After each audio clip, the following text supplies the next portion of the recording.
Let's break this down. Here with me now, politics writer for The Atlantic, Molly Ball, CBSN political contributor, Democratic strategist, and founder of 270 Strategies, Lynda Tran. Lynda was also the former communications director for Tim Kaine while he was governor of Virginia. And, of course, our old friend, CBSN political contributor and Republican strategist, Leslie Sanchez. All right, so let's get into this. Lynda, big moment tonight with the roll call vote. Many Sanders supporters yesterday were visibly upset, audibly upset. Some of us were on the floor listening to them, listening to their jeers, booing, jeering. What do you expect during the roll call vote? Because they are planning to be very vocal about the number of delegates that he received. Yeah, and absolutely. The roll call vote is going to be this moment of spectacle that is a big punctuation point during the course of the convention. I've been talking to some of the organizers on the ground, and what they've said is they are preparing. They are doing some choreography. They actually had some joint Bernie Sanders and Hillary Clinton whips in a training over the weekend. So they are definitely prepared. They're trying to work out exactly how they do it in a way that respects the voices of the many fervent Bernie Sanders supporters out there, but also keeps things moving in the right direction. Molly, there are reports that Bernie Sanders may actually be the one to nominate her tonight. That would be a very huge exclamation point to this. But would that still bring all those Bernie supporters who are still not on board? Because a lot of people are saying now, you know what, it's bigger than Bernie. It's about the movement. Well, look, I think what we've learned the last couple of days is there are some Bernie supporters who will never accept Hillary Clinton. No matter what happens on the floor of that convention, no matter what Bernie Sanders says, no matter what happens in the outside world, they just don't want her to be the nominee. However, you do hear some of these people saying that they believe there is a hidden vote for Bernie Sanders that will come out in the roll call and make him the nominee. They believe that there are enough Hillary Really? They believe there are Hillary delegates who have changed their minds based on what we've seen throughout the primary, based on her worsening political prospects, the polling that shows Donald Trump ahead. So maybe those people, I think the hope is, in the Clinton campaign and maybe the Sanders camp as well, that those people, once the roll call is concluded, once Hillary Clinton has officially won the majority of the delegates, that hope will be extinguished, and maybe some people will at that point be able to say, all right, she's the nominee fair and square. All right, just so our viewers understand, the soundtrack that is accompanying our discussion is the very talented, amazing Andra Day. She is on the stage behind us rehearsing for tonight, so you'll hear that. There she is. With a bunch of children behind her playing what looks like to be air drums. Just need an air guitar player. All right. Leslie, to no surprise, obviously, Donald Trump took to Twitter to respond to last night's speeches, once again making a play for Bernie Sanders voters, many of whom feel the party betrayed them with the leak of those DNC emails, something that he's talked about. Is Trump's strategy, what is it, and will it work? In many cases, it is to ingratiate himself to provide a viable alternative to the Bernie Sanders folks. It's an open invitation to look at his candidacy. And he says, I'm not necessarily the traditional Republican Party, but we share a lot on TPP, certainly on a variety of other issues. We share some common ground. Let's see if we can work together. Will that work? It's a long shot. But in the Hispanic culture, we have an expression called hope dies last. We say in Spanish. That's pretty much what you're seeing in real life out here, is that the Bernie supporters are really hanging on to hope in terms of their candidate, or at least their ideals. So how that shakes out, again, I think if anything, it's going to neutralize the number of people that will come out and vote in large numbers, which is really turnout is what the game's going to be about in November. As a Republican strategist, I want to get your take on something, Leslie, because last night, Reince Priebus, the chairman of the RNC, tweeted that last night's events here looked more like a Bernie Sanders convention than a Hillary Clinton convention. And yet we had a Bernie delegate here on the show last night, and she said that they're still looking for more. And I'm just curious, like, to you, what does that look like? And I'll ask your take on that. Sure, I completely agree with the chairman on that. In other words, that the most energetic group of voters and delegates down here were the Boner folks. You cannot deny that. They're also the ones marching in the street. They have the most to gain, so to speak, because they've already feel like they've changed the leadership of the DNC. They've had an impact on making the platform for the party much more progressive. And they see that they're starting to have, their mobilization is starting to have an impact. So I think, if anything, they're getting more excited that they can affect change. That's what a movement's about. So these things on the edges, so to speak, are small to them. If it's not this cycle, though, that's what I'm saying. What happens after this election, this convention? What happens in terms of mobilization, and are they going to look to amplifying Bernie Sanders to 10 more candidates who take up the mantle and start championing those kind of causes? That's really, does this movement have longevity. Molly and Lynda, I mean, so the question then becomes, what are these Bernie holdouts looking for? In other words, they had a convention last night, first start, where there were a couple of people that were added to the speaker list that were originally on the speaker list. The platform has been has visibly changed from where it was prior to the Sanders movement. What more could the Clinton campaign, the DNC, do to make them feel more comfortable?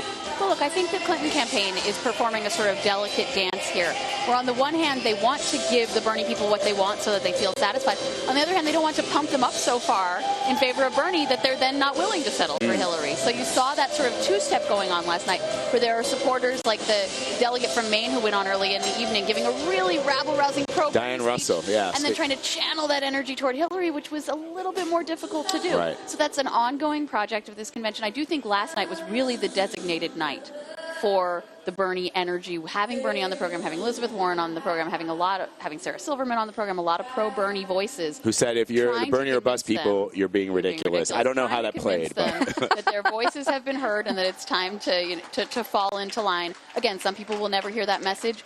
I think they made progress last night. All right, let's talk about Michelle Obama. Lynda, just your thoughts. Yes, please. Let's talk about Michelle Obama. An epic moment for me as a mom to hear her talk about what she holds to be the ideals of this country that many, many parents think about. Regardless of which side of the aisle you're on, you want to believe this is a nation of opportunity. You want to believe that anything is possible. And the way that she delivered the story, I mean, just so powerful, talking about her two young daughters playing on the lawn of the White House, about her as an African-American woman waking up every morning in a house that slaves built. Yeah, it very was powerful. Deep and incredible. There were people on the floor that were crying, and I'm talking about people that were holding Bernie signs and people that were clearly for Hillary Clinton. Molly, what did you make of it?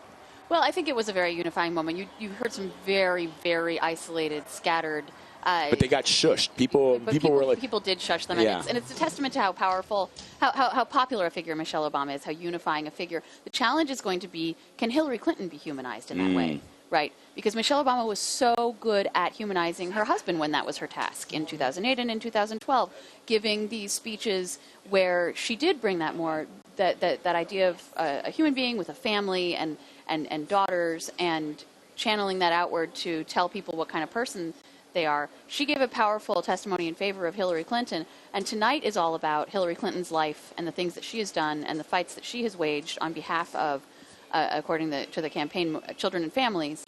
That may be a harder nut to crack, considering public opinion about Hillary Clinton, considering how long she's been in the public eye and how hardened a lot of the perceptions of her are. And yet, former President Bill Clinton, her husband, is expected to take to the stage tonight. No matter where you stand on the political divide, most people would agree he's one of the great orators. He's one of the great crowd pleasers when he delivers his speech. Part of that job, I'm guessing, is going to be to humanize her. What else are you expecting from Bill? Well, earlier talking about Bill, you used the word explain, and we all remember his convention speech 4 years ago, where he went on and on and on and on, but everyone was sort of enraptured because it was this very technical defense of the administration and its policies, and yet it was kind of riveting. Right. And only he can only do that. He could do that. Only right. he can get up there and be like the best college professor you've ever had, right? And so, but that was not a humanizing speech. That was a policy speech. So it's a different task for him. I think also anyone who's seen Bill Clinton on the stump this year has felt that he's lost a step or two, that he doesn't look like the man he once was. He's just getting older. Right. And so it'll be interesting to see if he still has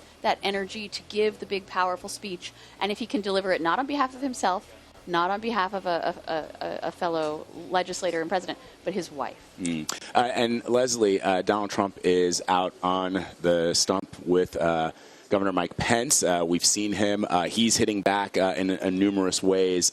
He got a big bump after the convention in Cleveland. From what you've seen just from day one, can you expect the same thing at the end of this week? It's so early. It's really too hard to tell. It's going to depend a lot on what happens when Hillary Clinton does come to the stage. And is there going to be that unifying factor? I think if you do hear any resemblance of what we saw last night, it's going to speak to a narrative the next day and ongoing through the weekend that this is still a party divided. I mean, I think if I were putting money on it, there's definitely going to be a post-convention bounce. I mean, if you look all the way back to 1968, the first time we really started to track this kind of thing, there's always a convention bounce. The question is, how long does it last? Sustainable, right? How big is it? In fact, it would be a headline if there wasn't one. All right. Molly, let me ask you one last thing. We're also going to hear tonight from mothers of victims of gun violence and excessive force by the police. How will these speeches play into the theme of what the theme is, a lifetime for fighting for children and families? Well, it's very interesting to hear Democrats stressing this issue and really leaning into sort of the other side of, we heard Donald Trump talking so much about crime and disorder in the inner cities and railing against what's happening in America and according to some distorting the picture of how dangerous a place America is right now.